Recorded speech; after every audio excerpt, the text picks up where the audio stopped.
Salve família! Um homem analfabeto que cresceu sem os pais no meio de uma selva isolada conseguiu erguer um exército de 20.000 soldados e controlar um país inteiro.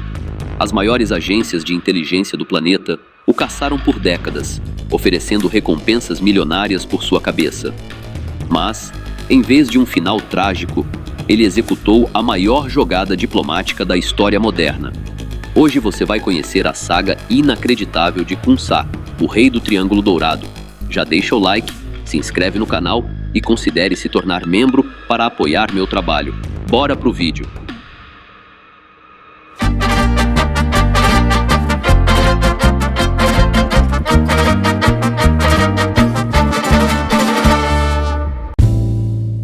Nas colinas do Planalto de Shan, no leste de Myanmar, nascia em 1934 um homem que mudaria o destino daquela região. Batizado originalmente como Jan Qifu, seu nome já carregava a marca de uma dupla herança. Filho de um comerciante chinês e de uma mãe de etnia local. Naquela época, antes da independência, o território funcionava sob um sistema quase feudal, onde os britânicos governavam à distância através de líderes locais. Para os oficiais estrangeiros, aquela terra alta e isolada era um mistério pouco visitado. O cenário da infância de Jang era composto por monastérios budistas, plantações de arroz no vale e, nas áreas mais elevadas, campos repletos de flores coloridas que escondiam a maior riqueza da região. Por ali, caravanas de mulas cruzavam as fronteiras transportando desde sal e tecidos até essas valiosas culturas agrícolas locais, que na época funcionavam quase como uma moeda de troca tradicional, longe do mercado global que conhecemos hoje. A vida do jovem mudou drasticamente com a morte prematura de seu pai. Sua mãe se casou novamente, e enquanto seus novos irmãos adotivos tiveram a chance de estudar em escolas missionárias, ele seguiu um caminho diferente. Sua única instrução formal veio de seus anos como noviço em um monastério budista, onde aprendeu apenas o básico dos textos sagrados. Embora tenha crescido sem saber ler ou escrever formalmente, ele compensava a falta de estudo com algo que não se ensina nas escolas: um instinto de sobrevivência afiado, um carisma magnético e uma habilidade natural para liderar pessoas. Enquanto isso, o mundo além daquelas colinas enfrentava o caos absoluto da Segunda Guerra Mundial. A invasão japonesa em Myanmar desestabilizou o antigo sistema colonial, despertando movimentos nacionalistas que antes eram sufocados. Pouco depois, o país conquistou sua independência, mas mergulhou em um período de grande instabilidade. Ao mesmo tempo, soldados remanescentes do exército nacionalista chinês se refugiaram nas florestas da região após a vitória das forças comunistas na China em 1949. Instalados nos territórios Shan e Kachin, eles passaram a recrutar jovens locais, oferecendo armas, treinamento e uma oportunidade de conquistar poder. Foi nesse cenário que, por volta dos 16 anos, Jang passou a ser chamado de Khun Sa e começou a colaborar com esses combatentes. Ainda muito jovem, aprendeu a manusear armas, sobreviver na selva, organizar patrulhas e comandar pequenos grupos.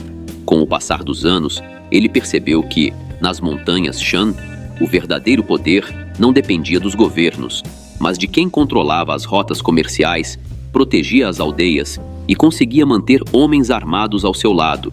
Também enxergou o enorme valor da produção de ópio, cuja comercialização era capaz de financiar grupos inteiros na região. No início da década de 1950, Khun Sa já liderava um pequeno grupo de seguidores, responsável por proteger comerciantes, cobrar pedágios em algumas rotas e participar de confrontos locais. Quando sua força alcançou algumas centenas de homens, rompeu com seus antigos aliados e decidiu seguir seu próprio caminho. Ainda muito jovem, já era visto como um líder regional capaz de exercer influência em uma área marcada por constantes disputas pelo poder. No início da década de 1950, Myanmar era um país dividido. O governo central, recém-independente, enfrentava enormes dificuldades para controlar um território marcado por diferentes grupos étnicos e diversas forças armadas. Enquanto isso, o Exército Nacional travava combates contra insurgências locais, movimentos comunistas e remanescentes do Exército Nacionalista Chinês. que permaneciam na região. Nas montanhas do estado Shan, a presença desses combatentes era constante. Mesmo após a derrota na China, eles mantiveram bases em território birmanês, onde estabeleceram rotas de abastecimento, campos de apoio e passaram a recrutar jovens das etnias Shan, Lahu e Akha. Para manter suas operações, também dependiam do comércio de ópio. Foi nesse ambiente que Khun Sa encontrou uma oportunidade. Inicialmente, atuou como colaborador desses grupos, aprendendo técnicas de combate, organização militar, negociação e sobrevivência em uma região onde alianças mudavam com frequência e o poder era medido pela força. Durante esse período, recebeu treinamento para interpretar mapas, operar rádios e planejar ações estratégicas. Ao mesmo tempo, passou a compreender como o comércio de ópio financiava grupos armados e sustentava suas atividades. O controle exercido por essas forças sobre partes do estado Shan era instável, mas altamente lucrativo. Eles cobravam taxas das caravanas que atravessavam a região, protegiam comerciantes e incentivavam o cultivo da papoula. Quando sofriam pressão do governo, recuavam temporariamente para áreas próximas na Tailândia ou no Laos, retornando assim que a situação se estabilizava. Khun Sa rapidamente percebeu que, nas montanhas Shan, a influência não era determinada por ideologias, mas pela capacidade de liderar homens, proteger rotas comerciais e controlar recursos. Quando seu grupo chegou a algumas centenas de seguidores, decidiu romper com seus antigos aliados e seguir seu próprio caminho, dando o primeiro passo para se tornar um dos líderes armados mais influentes da região. No início dos seus 20 anos, Khun Sa estabeleceu uma base na selva ao sul de Sepa, próxima ao rio Nam Pang. Seu grupo ainda era pequeno, mas disciplinado, sendo financiado pela cobrança de taxas sobre a produção e o comércio de ópio. Ele recrutava jovens da etnia Shan, oferecendo pagamento, alimentação e proteção. Também firmava alianças com líderes de aldeias em troca de apoio e lealdade. Desde cedo, Khun Sa mostrou habilidade para mudar de alianças conforme seus interesses. Em alguns momentos, colaborava com o governo birmanês contra grupos rivais. Em outros, enfrentava as próprias autoridades. Essa estratégia se tornaria uma das marcas de sua trajetória. Em 1960, com o aumento da instabilidade em Myanmar, diversos grupos étnicos iniciaram movimentos armados.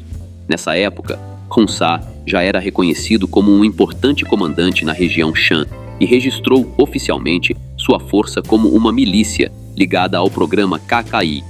O acordo permitia que essas milícias mantivessem seus armamentos e financiassem suas operações por meio do comércio de ópio. Para Khun Sa, isso significou mais legitimidade, acesso a armas e liberdade para expandir sua influência. Ao longo dos anos, ele ampliou sua rede de contatos na fronteira com a Tailândia e o Laos, organizando caravanas protegidas por seus homens. Em pouco tempo, tornou-se um dos líderes mais influentes do estado Shan. Mas quanto maior seu poder, maior também era a preocupação do governo. Em 1969, as autoridades decidiram prendê-lo, acreditando que sua trajetória chegaria ao fim. No entanto, sua prisão não marcou sua derrota. Pelo contrário, seria o começo de uma fase ainda mais importante de sua ascensão. Mesmo preso, Khun Sa conseguiu manter contato com seus aliados. Seus homens continuaram controlando as rotas comerciais e preservando as alianças que ele havia construído.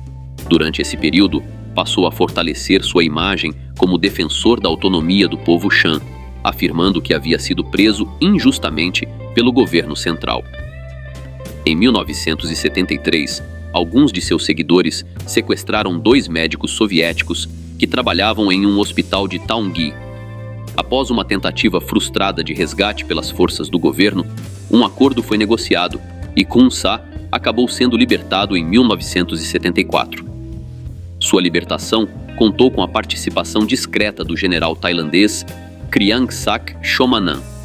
De volta à liberdade, Khun Sa reorganizou rapidamente seus homens e estabeleceu uma nova base em Ban Hin Taek, no norte da Tailândia.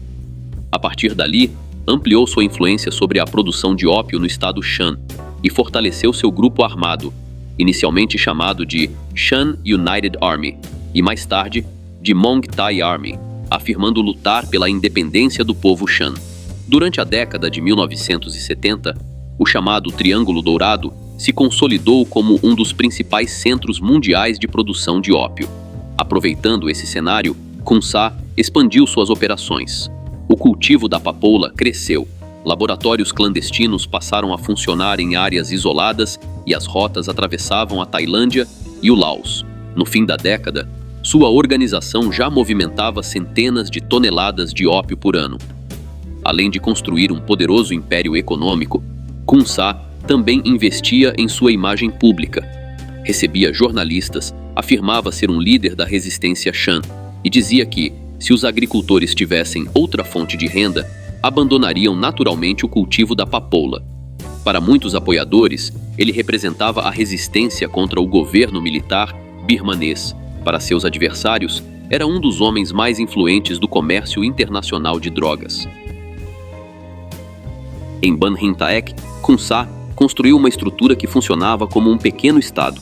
Ele comandava milhares de homens armados, possuía armamentos modernos, arrecadava impostos e mantinha escolas, clínicas e um sistema próprio para resolver conflitos entre os moradores da região. Jornalistas estrangeiros descreveram sua base como uma verdadeira fortaleza nas montanhas, equipada com torres de comunicação, armamentos pesados e esconderijos utilizados para armazenar entorpecentes. Sua influência ultrapassava as fronteiras da região. Por meio de intermediários, mantinha contato com autoridades, comerciantes e agentes locais da Tailândia, enquanto também fornecia informações sobre grupos insurgentes que atuavam na fronteira. No início da década de 1980, Khun Sa já era conhecido como o Rei do Triângulo Dourado. Controlava grande parte do ópio que saía de Myanmar em direção à Tailândia, liderava milhares de combatentes e acumulava uma enorme fortuna. Quem o conhecia o descrevia como um homem calmo, mas com uma presença capaz de impor respeito e temor. Seu crescimento chamou a atenção das autoridades internacionais, que passaram a considerá-lo um dos principais responsáveis pelo comércio global de drogas.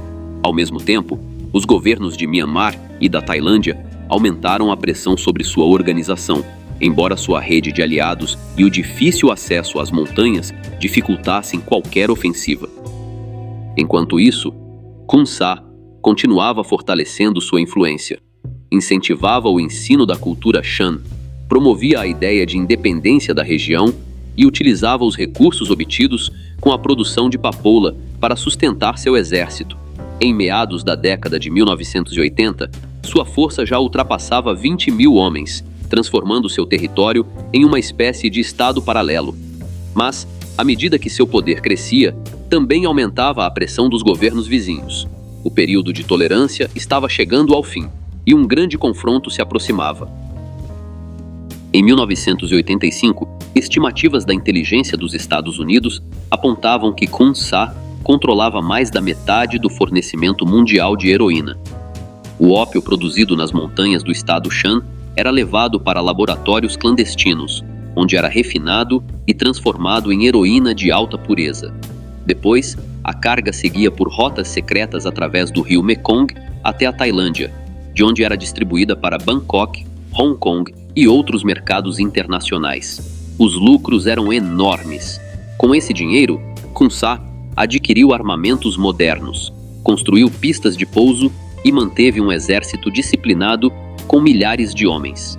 Em seu território, impunha regras, combatia grupos criminosos independentes e oferecia uma administração que muitos moradores consideravam mais eficiente do que a do governo central.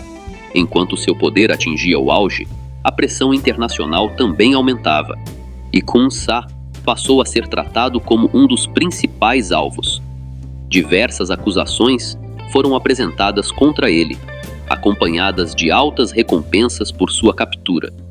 Mesmo assim, Khun Sa continuava desafiando seus adversários. Em entrevistas, afirmava que, se realmente quisessem acabar com o problema da heroína, bastava oferecer aos agricultores uma alternativa econômica ao cultivo da papoula. Ao mesmo tempo, o cenário político da região mudava. A Tailândia, que durante anos havia tolerado sua presença na fronteira, passou a agir com mais firmeza. Em 1982, forças tailandesas lançaram uma ofensiva contra sua base em Ban Hin Taek. Após intensos confrontos, Khun Sa recuou para o estado Shan, em Myanmar, onde estabeleceu uma nova fortaleza na região de Ho Mong. Ho Mong tornou-se a nova capital de sua organização, a Mong Thai Army, uma base ainda mais protegida e isolada, apresentada por Khun Sa como o centro da luta pela autonomia do povo Shan. Na prática, Ho Mong funcionava como o principal centro das operações de Khun Sa. A região contava com pistas de pouso e rotas clandestinas que a conectavam à Tailândia e ao Laos. Em sua fortaleza nas montanhas, ele governava como um chefe de Estado, reunindo comandantes e líderes locais, distribuindo recursos e resolvendo disputas. Muitos de seus combatentes, vindos de aldeias pobres da etnia Shan, juravam lealdade diretamente a ele. Embora sua organização tivesse como principal fonte de recursos o comércio de drogas, ela também oferecia uma certa estabilidade em uma região historicamente esquecida pelo governo de Myanmar. Após a mudança de governo em 1988, as autoridades birmanesas enfrentavam um grande desafio.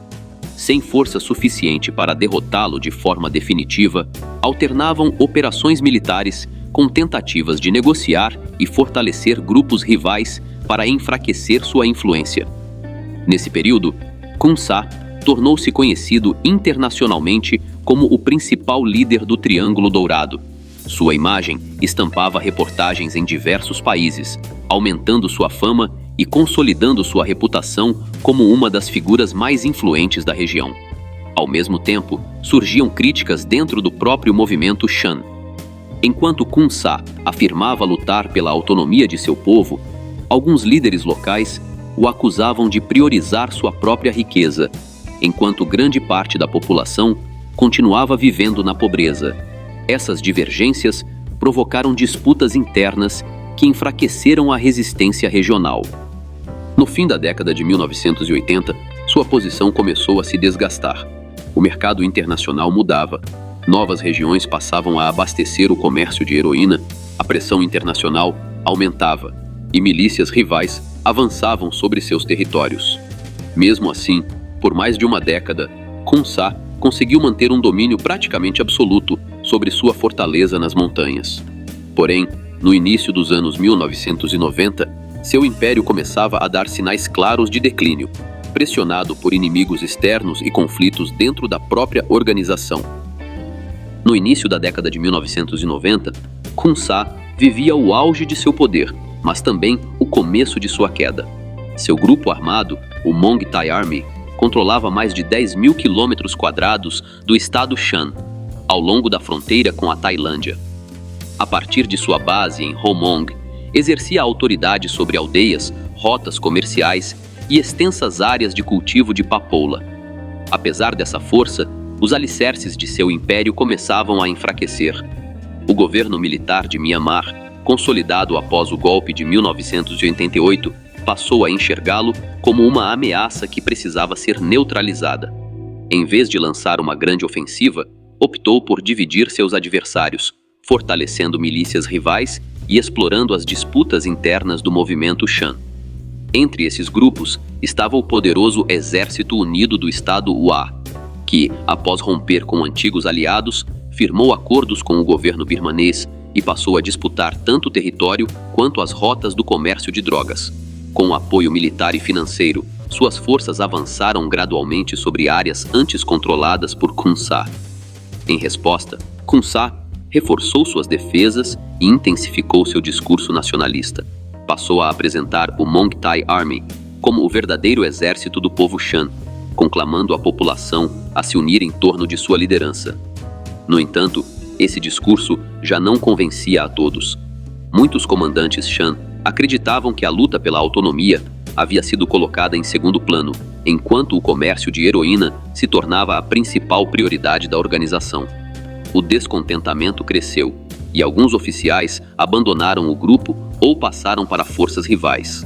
Ao mesmo tempo, a pressão internacional aumentava. Os Estados Unidos intensificaram a cooperação com a Tailândia e Myanmar para interromper as rotas de abastecimento do Triângulo Dourado. As operações de monitoramento e interceptação se tornavam cada vez mais frequentes, tornando evidente que o domínio de Hun Sa já não era tão sólido quanto antes. Em 1990, autoridades estadunidenses apresentaram acusações formais contra Hun Sa por contrabando de heroína e ofereceu uma recompensa de $2 milhões por sua captura. Ele passou a figurar entre os homens mais procurados do mundo. Em vez de reagir com confronto direto, Hun Sa optou pela negociação. Percebendo que seu poder diminuía e que seu grupo perdia força, iniciou conversas secretas com o governo militar de Myanmar. Para as autoridades, um acordo significava eliminar um antigo adversário e apresentar isso como uma vitória no combate ao tráfico. Para Hun Sa, era a oportunidade de preservar sua vida e parte de sua fortuna. No início de 1996, veio o anúncio que surpreendeu o mundo. O chamado Rei do Triângulo Dourado havia se rendido às autoridades birmanesas. Muitos acreditavam que seu fim aconteceria em uma grande operação militar, mas ele escolheu um caminho diferente. Os detalhes do acordo nunca foram totalmente revelados. Parte de seus combatentes foi incorporada a grupos aliados do governo, enquanto Hun Sa passou a viver em Yangon, sob proteção das autoridades. O governo declarou que ele havia abandonado definitivamente o comércio de heroína e aceitado a autoridade do Estado. Para muitos de seus antigos seguidores, a rendição foi vista como uma traição. O Mong Thai Army praticamente deixou de existir, e milhares de combatentes se dispersaram entre grupos rivais ou retornaram às suas aldeias, encerrando o projeto de uma grande força armada Shan. Mesmo assim, Hun Sa mais uma vez demonstrou seu instinto de sobrevivência. Trocou um império em declínio por uma vida confortável e garantiu o futuro de sua família.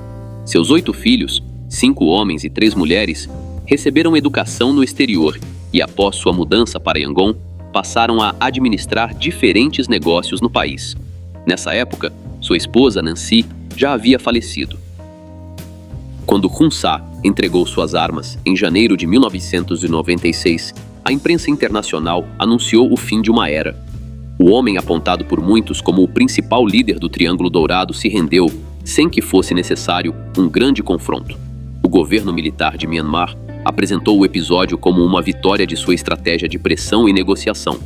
Após o acordo, Hun Sa foi levado para Yangon, onde passou a viver em uma ampla residência sob monitoramento discreto. Embora permanecesse sob vigilância, levava uma rotina relativamente tranquila. A mudança foi impressionante para alguém que durante décadas comandou milhares de combatentes. Longe dos campos de batalha, evitava aparições públicas, jornalistas e antigos aliados.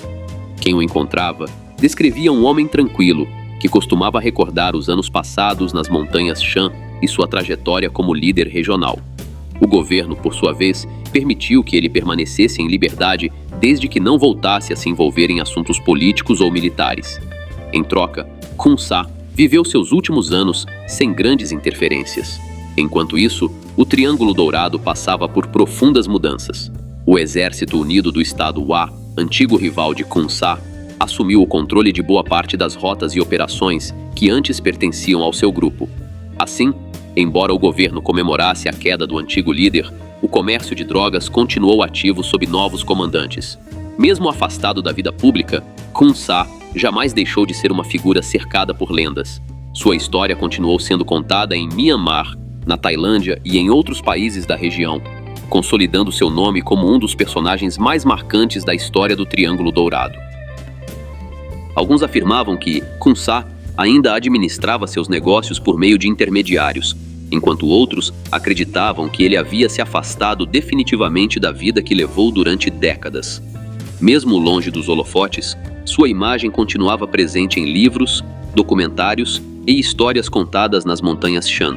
Para muitos moradores da região, ele era lembrado tanto como um protetor, quanto como um líder severo que cobrava impostos e os envolveu em um comércio de alcance internacional. Enquanto isso, as autoridades dos Estados Unidos continuavam frustradas.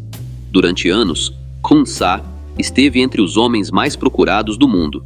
Mas, após sua rendição, o governo de Mianmar recusou qualquer pedido de extradição, alegando que ele vivia sob supervisão e já não participava do comércio de drogas. Com o passar dos anos, a produção de ópio no Triângulo Dourado diminuiu, enquanto outras atividades ilegais ganharam espaço.